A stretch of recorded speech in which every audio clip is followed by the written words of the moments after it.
Hey everybody, welcome back to Day 2, Breakfast with Bob from beautiful Edmonton, Canada. My name is Bob Babbitt. We're brought to you by Master Spas, SFuels Go Longer, Quintana, HOKA on a Forum Smart Swim Goggles, Zoot Sports, the original triathlon brand, Premium Plus Sports, and of course our Challenged Athlete Foundation. Our next guest is Emma Pallant-Browne, coming off a huge win at the European 70.3 Elsinore. How are you doing?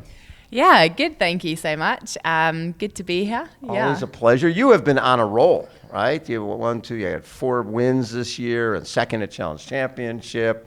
Year before, 4 wins there. What the hell?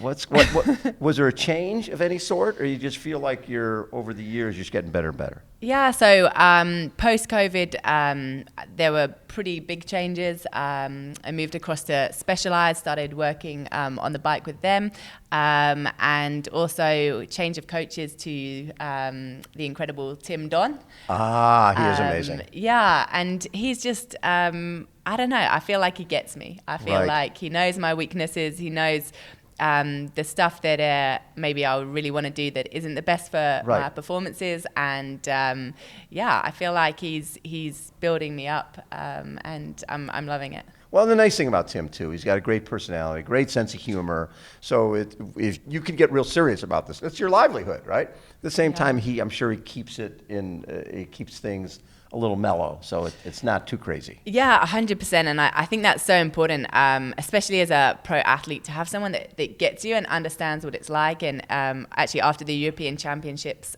flying home, caught some kind of flu stuff, and was in bed for 4 days, like feeling horrific and panicking. And like you say, he picks you up and he makes it fun. And to be honest, he's the reason that I'm here now, and was like, yeah, like you've done a great work. You can still do this race, like just go out there, give it your best.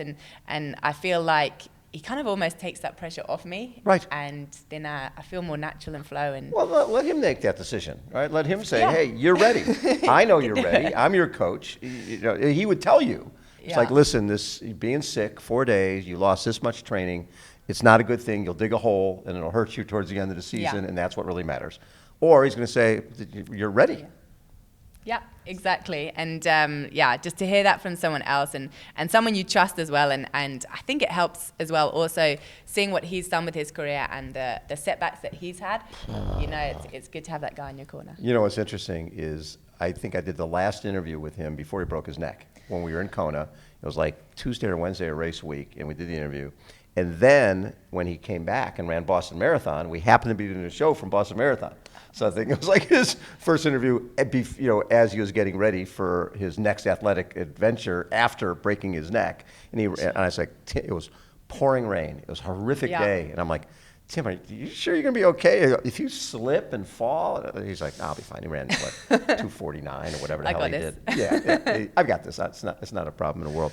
So the transition from being a high-level track and field athlete, right, to qualified Beijing and London, right, true triathlon.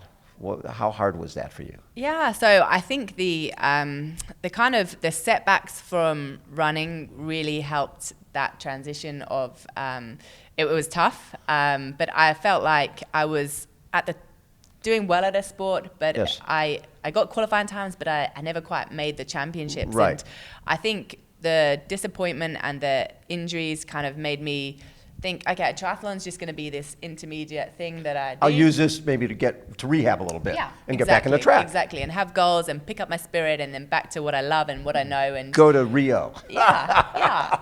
And it really was that thing of, I never imagined my career to be in triathlon, and it was just something that I just fell in love with, and it was the challenge I think that I fell in love with. It was the fact that I was coming back out of the water so far behind, and I was having to chase. And I think I was used to running at the front of races and the tactical kind of games and the I don't know, not always being that lung-busting kind of, I don't know, high-energy fight that in triathlon I felt like I was a fighter. Like rather being told to slow down and be more tactical in races, I was always having to go full out, and you were always chasing. Always We're chasing, chasing, right? And the nice thing is, it was almost like a fresh start. We had no expectations. When you've been in track forever, if you weren't winning or if you weren't on the podium, it was sort of like a failure. Yeah, for And sure. this, hey, I passed 20 people on the bike.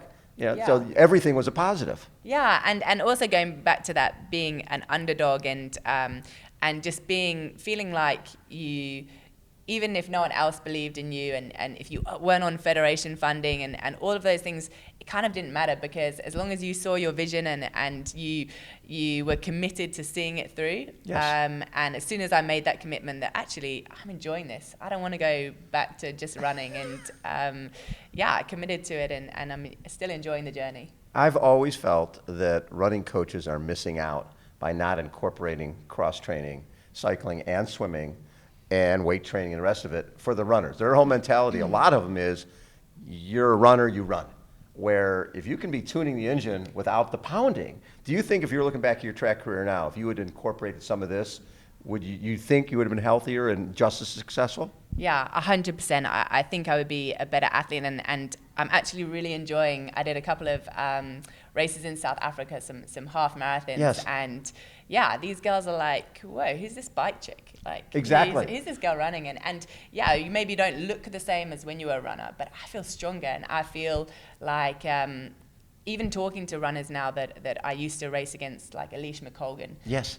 Who's just made the final in Oregon, and she's now incorporating cross-training into it. So I do think it's They're catching finally, on. well, they have.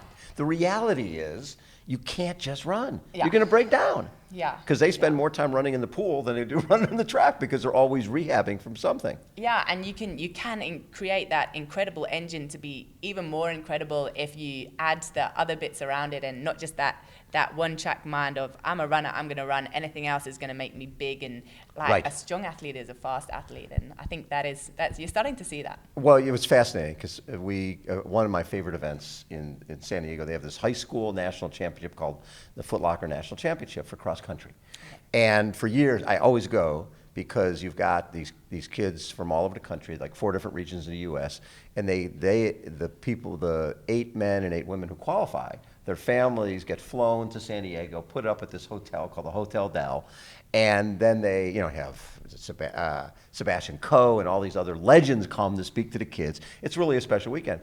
And what I love is when they introduce the kids, because when we think that our world is sort of in the crapper, and you hear these kids introduced, he's valedictorian of the class, he's going to Harvard, he's captain of the track team, and you're going, okay, we're in good position right now, everything is good.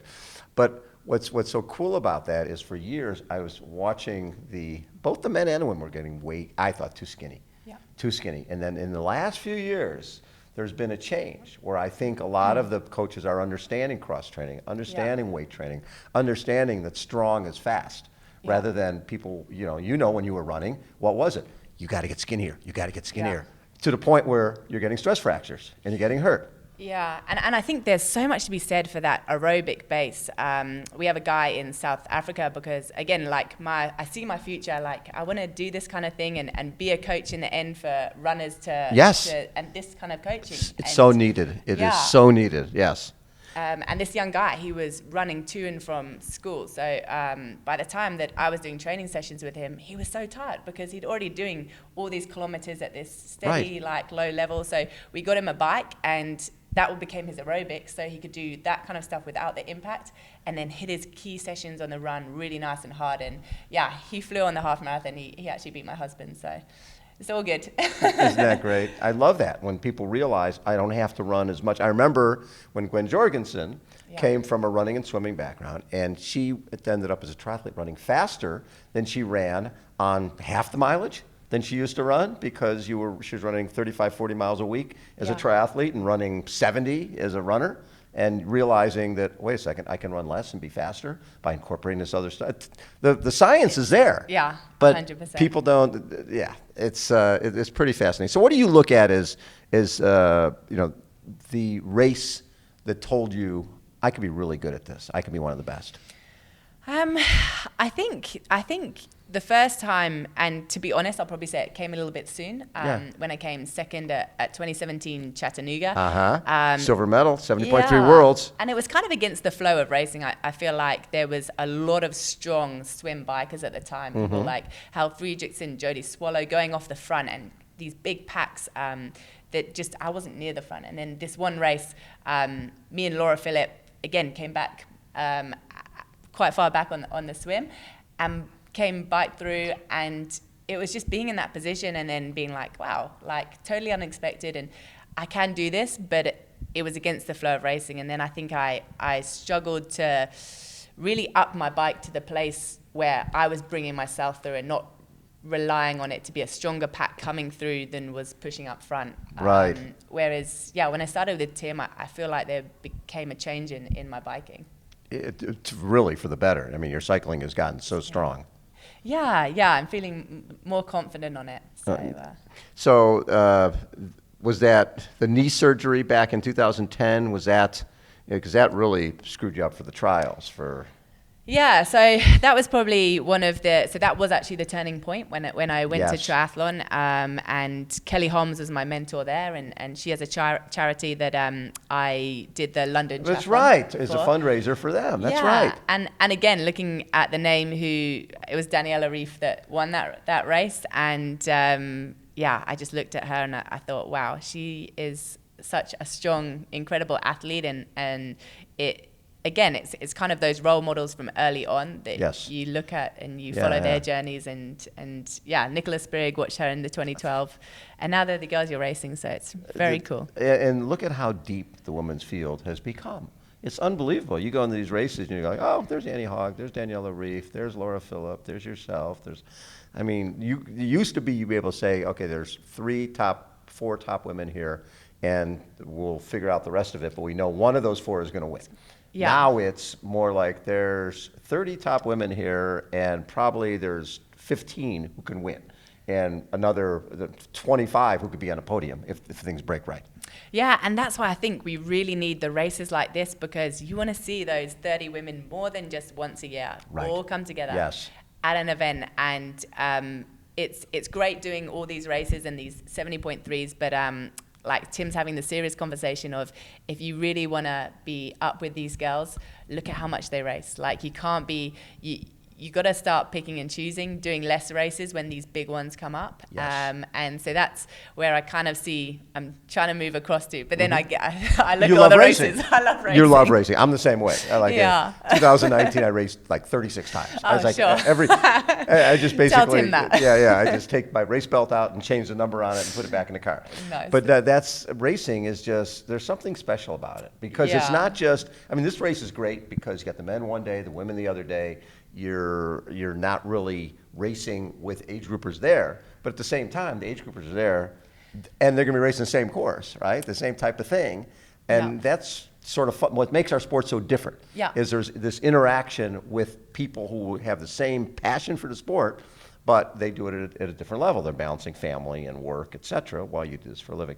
I bet that's fun for you. Yeah, and it's proper that community feel. And again, I think that was something that I loved as a runner, going to those road races, because it was so different from the track and field. And the track and field is great, it's the championships and whatever, but like you say, that's that massive separation from the track and the stadium. And you're never getting that interaction of, you're literally being bussed in from a hotel to a track, you go back, you fly on to the next race. And again, maybe that's why I race so much, coming from the every weekend kind of. Yeah, well, and also they're not running the track. The spectators are sitting and watching. Yeah. And where someone can come up to you and go, hey, at mile 12, was the wind really bad for you? They've gone through the same thing you have at a different level, and they can relate to what 100%. You do. Yeah, and that's what's so fun, and I feel like you really get to know the community, and you end up people talking to you that you then meet for years along the way on the races, and it's super special, and I think one of the best things about our sport, I hope that never ever changes. So when you were running the track, could you be friends with the girls you were racing against? So my best friend was actually SFuels. She's doing really well. Did well at the Olympics last year. And yeah, we would train together. We'd spend all our time, like our social life outside of running. And it was actually pretty hard being best friends. And then on the track, she was probably my biggest rival, right? Yeah. And if you think there's 3 Olympic places every 4 years, and we're in the same event and the same age. And yeah, it was tough to have that switch off. Right. It's like we're gonna fly in together. We're gonna room together. We're gonna drive to the race together, and then we're gonna try to kick each other's ass. And then we're gonna get back in the car, and we're gonna go back to the airport, and then we're gonna do it again next week. Yeah, and that was something that Kelly Holmes, being my mentor, she used to have that with Maria Matola. Yes. So she used to know exactly, and she was actually the person that said, hey, when you guys are going into this big championship, that's the one time I don't think you should room together. Like she goes off and Kelly then would take a little bit more of a coaching role in that time. So Steph could be with our coach, and then we wouldn't see each other's sessions just beforehand. And then you thought, okay, it's switch on time. Right. And it just helped take it apart a bit. So what I like about our sport is at the end of the day, with the whole non-drafting thing, especially with 20 meters, it's you against yourself and you against the course. You can be friends because you sort of need each other in training. You have to have people that you can train with who push you and keep you entertained, right? But then on race day, you can disconnect and you're racing them, and then you celebrate whoever did what afterwards. Yeah, 100%. And I think, again, it's such a lovely, like so many of my competitors I really get on well with. Yes. And there's such a lovely group. And I think there's a massive respect because you're all doing the same thing. And one of my favorite things about the difference about last year was we were all fighting to get into the Collins Cup. So you're competing against these girls. Yep. You're very much like the cross-country championships where there's 6 spots and you're competing to get in that GB team. And you're on your Team Europe, which is only the deepest team there is. Yeah. And then if you make that team, suddenly you're going to a championship and you're all teammates. And I think there's that really nice kind of, and then there's the camaraderie, like you've all been through the same thing to get there.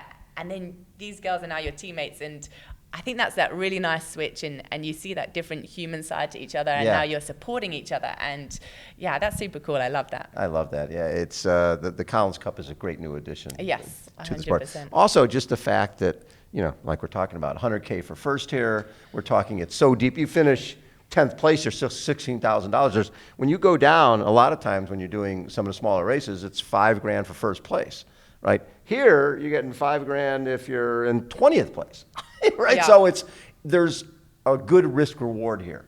You can go for it. Yeah. And not think, okay, if I don't come in first or second, I don't pay for my trip. 100%. And again, that's like something that, is very unusual in triathlon. Like you normally, sometimes I've even won a race and not broken even. And you need to do that to work, to get the sponsors and to get the results. And the way that's always been rationalized, well, my sponsors will match whatever I win at the race, that type of stuff. Well, if you don't have sponsors, it doesn't and if you help don't have any. results, you don't have sponsors. So it was that vicious cycle of, and I think we really needed something like this. And I remember the first time I was hearing about this race, and everyone kept saying 100K, and I was thinking, I know it's 100K, like for the winner. Yeah. And they're like, no, the prize money, not a 100-kilometer race. It's the prize money. And I was thinking, wow, like that really, it shakes up the sport. And I think you're going to bring more people into the sport. Yes. And they could be, 100 kids at home just watching at the weekend that decide, actually, that looks cool. That's I want really to do cool. that. I mean, and one of them will be a future world champ. So. Well, because you start thinking, well, wait a second, there's $1 million. I don't have to be. It's like if you're a professional golfer, you know that, hey, I don't have to win. I just have to get sort of in the ballpark. And if I have a breakthrough, all of a sudden I've got big sponsors. And so you have that ability to sort of roll the dice and make things happen. Yeah, and also I think it does mean that you can have bigger, better performances if there's not that pressure to I have to race. Exactly. And that's the kind of mindset that is starting to be new for me, and being like, okay, let's nail this one. U.S. Open, Collins Cup, Canadian Open, 70.3 Worlds. You pick the big ones. And and you do the big blocks for that. I love it. Always such a pleasure to chat Yeah, with you. thank you so much. It's been awesome. It's always great to see you. And have a wonderful race on Saturday. Thank you. Thank you so much. Emma Pallant-Browne has been our guest, everybody. Again, Breakfast with Bob from beautiful Edmonton, Canada. Hold on. We will be right back.